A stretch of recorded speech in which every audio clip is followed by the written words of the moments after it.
বন্ধুরা কেমন আছেন সবাই? আশা করছি সবাই ভালো আছেন। আর আজকে আপনাদেরকে নিয়ে আসছি আর এই যে গাছটার নিচে আমরা আজকে কি লাগাচ্ছি সেটাই আপনাদেরকে দেখাবো। তো ওই যে দেখতে পাচ্ছেন আমি দু একদিন আগে কিন্তু এখানটায় দুটো বুনো কাঁকরোলের চারা লাগিয়ে দিয়েছি, ঠিক আছে। আর এই গাছটা হচ্ছে আমার কাকুর, মানে এই ধরনের গাছটাতে লাগানোর একটাই উদ্দেশ্য, বড় গাছগুলোতে খুবই ভালো হয়, মানে গাছটা কিন্তু বিশাল বড় হয়। এই কাঁকরোল গাছগুলা যেহেতু এটা বুনো কাঁকরোল মানে জঙ্গলের মধ্যে হয় আর কি। তো যদিও এটা বুনো কাঁকরোল জঙ্গলের মধ্যে হয় কিন্তু খেতে কিন্তু খুবই স্বাদ বলতে যারা খাইছে তারা জানে এটা সবজি, ঠিক আছে। এটা হচ্ছে সবজি হিসাবে খাওয়ার জন্য খুবই ভালো। যারা জানে তারা কিন্তু অবশ্যই এটা খায়, ঠিক আছে। আবার অনেকে কিন্তু খান নাই যারা, তারা বলতে পারবেন না। তো সাইজেও কিন্তু বড় বড় হয়, অনেক বড় বড় হয়। সেগুলো কেমন হয় এটা আপনারা দেখতে পাবেন আমাদের এই চারাগুলো যখন বড় হয়ে ফলন আসবে, ঠিক আছে, তখন আপনাদের দেখাবো।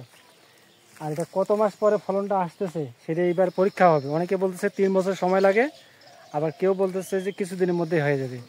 তো সেই জিনিসটা আমরা পরীক্ষা করতেছি আর কি, দেখা যাক কতদিন সময় লাগে। আর এখন এতে পরিচর্যাটা কিভাবে করবেন আর গাছটাতে কিভাবে লাগাবেন সেই জিনিসটা আপনাদেরকে দেখাবো। চলো দেখি বন্ধুরা। এই যে আমার কাকুকে দেখতে পাচ্ছেন, এই গাছটার মালিক যিনি তাকে কিন্তু পরিচর্যাটা করতে হবে। এই জন্য উনি কিভাবে পরিচর্যা করতেছেন উনি কিন্তু জানেন যে কাঁকরোলের যে উপকার বা কোন জায়গাগুলোতে লাগাইলে হবে। এটা আসলে না অসংখ্য ফলন হয় বন্ধুরা, এটার অসংখ্য ফলন হয় এবং ওই ফলগুলা বাজারে দেখবেন যে বিক্রি হয়, ঠিক আছে, অনেক টাকায় বিক্রি হয়।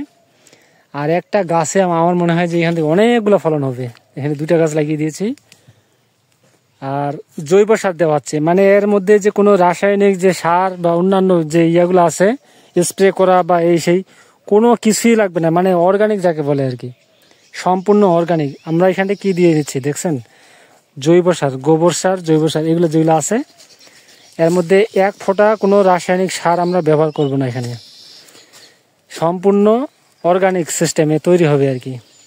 আর গাছগুলো দেখাই আপনাকে প্রথমে। এই ছোট ছোট চারা 2টা গাছ আর কি, এই একটা আর এখানে একটা। তবে একটা জিনিস দেখলাম, এইটার কিন্তু বীজগুলা যখন আমি রোপণ করি, গতবার করছিলাম, গতবার আমার মনে হচ্ছে যে যখন শীতকাল আসে কার্তিক মাস, হ্যাঁ কার্তিক মাসে আমি এইগুলোর কিন্তু এটা মানে নিয়ে আসছিলাম আর কি বাজার থেকে কিনে। ফলটাকে নিয়ে আসার পরে ওইটা আমরা সবজি হিসেবে খাইছি, প্লাস ওইটার ভিডিও কিন্তু আমার আছে চ্যানেলের মধ্যে, আমরা দেখলে বুঝতে পারবেন। তো ওইটার ওই বীজগুলা কিন্তু আমার দেখে খুব ভালো লাগছিল আর কি, লাল লাল বীজগুলা, ঠিক আছে। আর শক্ত খুব, বীজগুলা খুব শক্ত এবং লাল। তো বিষয়টা হলো ওই বীজগুলা কিন্তু আমি তখনই কি করছিলাম জানেন, ওইগুলা তখনই আমি রোপণ করে দিয়েছিলাম আমার ছোট টবের মধ্যে আমি করছিলাম আর কি। 50টা মানে 50-60টার মতো বীজ পাওয়া গেছিল একটা থেকে। তো সেগুলো আমি চারা তৈরি করার জন্য লাগাই দিয়েছিলাম। আমি দেখাই আপনাদেরকে, এই যে এই ধরনের ছোট কাপগুলোর মধ্যে আমি কিন্তু চারাগুলো রোপণ করে দিয়েছিলাম তখন। তো ওই সময় কিন্তু এই চারাগুলোকে মানে আমি মানে অঙ্কুরিত মানে গজা দিতে পারিনি আর কি। শীতকাল চলে আসছিল তখন ওগুলো আর ইয়ে হয় নাই, তখন কিন্তু বীজগুলা দেখতেছি ওইভাবেই আছে শক্ত হয়ে। তখন আমি ওগুলা কি করছি, মাটি থেকে আবার ওগুলা থেকে বীজগুলোকে বাইর করছি সব আলাদা করে, ওগুলো রেখে দিছিলাম। ওই গোটা সিজনটা ওইভাবে তখন আমি পলিথিনে করে আলাদাভাবে বাঁধে রাখছিলাম আর কি, রেখে দিছিলাম আর কি। এক কথায় রেখে দেওয়ার পরে এবার চিন্তা করলাম যে যেহেতু সামনে বর্ষাকাল চলে আসবে, তার আগে আগে মানে ফাল্গুন চৈত্র মাস চলে আসলো, মাঘ মাস ফাল্গুন মাস, তখন আমি এগুলাকে রোপণ করে দিছি আবার ওই টবের মধ্যেই। ওই রোপণ করার পরে দেখতেছি কিছুদিনের মধ্যে চারাগুলো তৈরি হওয়া শুরু হয়ে গেছে, এই যে এই চারাগুলো আর কি। তো কিছুদিনের মধ্যে হয়ে গেল। এখন কিন্তু মেন সমস্যাটা হচ্ছে এটা আপনি লাগাবেন যে একটা গাছে মনে করেন যে আপনার বিশাল বড় জায়গার প্রয়োজন। তো এই জন্য এর জায়গার প্রয়োজন বিধায় একে কিন্তু যেখানে সেখানে লাগালে হবে না, এর গাছও লাগবে। মানে এই ধরনের আম গাছ হোক, যে কোনো গাছের মধ্যে, এটা গাছটা দেখছেন বিশাল বড় একটা গাছ, এটা কিন্তু একটা আম গাছ। তো এই ধরনের বড় বড় গাছগুলোতেই লাগাইতে হবে। তো আমার কাছে যে চারাগুলো ছিল সেগুলো আমিও লাগাইছি আমার বাড়িতে, মেহমানদের বাড়িতে দিছি। আর কিছু চারা দিলাম আমাদের এলাকাতে, সবাই গাছগুলাতে যেন হইলে হয় আর কি, খাওয়া যাবে। আর উপকার আছে নাকি এটা আমি জানি না, এই কাকুর কাছ থেকে শুনবো এখন কি কি উপকার আছে।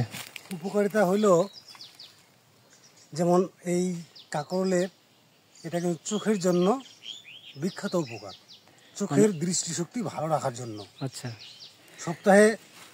সপ্তাহে একদিন যদি খাওয়া যায় তাতেও অনেক উপকার আছে। এটা কি সবজি হিসাবে খাইতে হবে নাকি অন্য কিছু ইয়া আছে ওষুধের মতো খাইতে হবে নাকি? সবজি হিসাবে খাইতে হবে, মানে সবজি খাইলে আর কি উপকার? সবজি খাইলেই উপকার। তো আর এটার আরেকটা কিছু গুণগত মান আছে যে এখানে ডায়াবেটিসেরও কিছু অংশ মানে ডায়াবেটিসের কাজ করে। করে। আসলে বন্ধুরা বিষয়টা হচ্ছে কি, গাছগাছালি তো আমরা জানি না যে কোন সবজি কি কাজ করে, আমরা খাই। হ্যাঁ, যেকোনো সবজি কিন্তু যেকোনো সবজি কিন্তু মানে পুষ্টি আছে, উপকার আছে। তো তার মধ্যে এইটার মধ্যে ঔষধি গুণ কিছু আছে আর কি, যেটা বোঝা যাচ্ছে আর কি। তো আমরা তো হলাম এগুলা কেবল আর কি আমরা দেখতেছি, আগে কিন্তু এই আমাদের মুরব্বী যারা ছিল তারা এগুলো সম্পর্কে বেশি ভালো জানবে। কারণ এখন এগুলো হচ্ছে কি পাওয়া যাচ্ছে না, অনেক জায়গায় এগুলোকে খুঁজে কিন্তু পাবেন না। কারণটা হলো এগুলো জঙ্গলের মধ্যে থাকে, এমনিতেও মানুষের অতটা ইয়ে করে না, মানে মনে করে না আর কি। তবে আমি কিন্তু বাজারে জিজ্ঞাসা করছিলাম একটা লোককে, তো অনেকেই বলতেছে যে পাওয়া যায় না বর্তমান। তো জিনিসটা খুবই ভালো আর কি, খেতে ভালো, খুব ভালো। তো আমারও এটা টার্গেট ছিল যে সবজি হিসেবে খাওয়া গেলেই যথেষ্ট, আর কিছু হোক না হোক। আর যেহেতু এটা পরিচর্যা করতে লাগে না বন্ধুরা, কিছুই পরিচর্যা নাই, আপনারা দেখলেই বুঝতে পারবেন। এই যে এখানটা এখন ওইভাবে দেওয়া হইলো, ঠিক আছে, এর মধ্যে কি হবে এখন, ওই যদি গাছটাতে উপরে উঠে গাছের মধ্যে উঠলেই হয়ে গেল, কিচ্ছু করা লাগবে না। এর মধ্যে কি রাসায়নিক সার দেওয়া লাগবে কাকা? জৈব সার দিলেই যথেষ্ট, জৈব সার দিলেই যথেষ্ট। মানে আরেকটা জিনিস দেখলাম, মানে মরে না এত সহজে। ওই যে আমি শুধু গাছটাকে টানে এইভাবে উঠায় রাখছি, তাও মরে নেই। মানে মোটামুটি আর মানে বাঁচে থাকার একটা ইয়ে আছে, শক্তি আছে ভালো চারা। হ্যাঁ, প্রতিরোধ ক্ষমতা, মানে এত সহজে গাছগুলো মরে না, আমি দেখলাম যেটা আর কি। তো খুবই ভালো এটা। আর যখন এটার ফল হবে বন্ধুরা, তখন আপনাদেরকে অবশ্যই দেখাবো। তো আপনারা সবাই ভালো থাকবেন, সুস্থ থাকবেন। ভিডিওটা বেশি বড় হয়ে যাচ্ছে। আর এই যে জায়গাগুলো দেখতেছেন, এখানে অনেক জায়গা পড়ে আছে, যে এই জায়গাগুলোতে আসলে মানে বাড়িতে যারা আছেন আর কি, বাড়িতে কৃষিকাজ করেন, তাদের জন্য বলবো যে বাড়িতে থাকলে, হ্যাঁ বাড়িতে থাকলে অনেক কিছুই করা সম্ভব। তবে একটু টেকনিক খাটায় করতে হবে। যাদের অল্প জমি পড়ে আছে বাড়িতে, তাহলে কিন্তু ছাগল খামার বা অন্যান্য খামার করা যায় বাড়িতেই, সেগুলো করে কিন্তু অনেকটা লাভবান হওয়া যায়। আর মূলত বিষয়টা হচ্ছে, আমি আমার এই ভিডিওগুলোতে আপনাদেরকে দেখানোর চেষ্টা করতেছি যে আমরা বাড়িতে থেকে কিছু করা যায় কিনা, সেগুলো আপনাদেরকে দেখাবো অবশ্যই। আর এখন আমার এই যে কাকু আছে, কাকু কিন্তু এই গাছটাতে এই ঝাড়গুলা কিন্তু দিয়ে দিবে ওখানে, যেন গাছটা উপরে উঠতে পারে। হ্যাঁ, গাছটা যেন উঠতে পারে উপরে, নিচে যেন পড়ে না যায়, ঠিক আছে। গাছটাকে এইভাবে দিয়ে বেঁধে দিবে আর কি, যেন ওইগুলা ধরতে পারে উপরে। লতা তো, লতা জাতীয় গাছ, এটা আটকে যেন থাকে আর কি, উঠতে পারে উপরে। তো সবাই ভালো থাকবেন বন্ধুরা, সুস্থ থাকবেন। দেখা হচ্ছে আমাদের এই সব কার্যক্রম আপনাদেরকে দেখানোর চেষ্টা করছি, আপনারা অবশ্যই আমাদের সাথে থাকুন। ধন্যবাদ সবাইকে, যে যেখান থেকে দেখতেছেন সবাইকে ধন্যবাদ সবাইকে।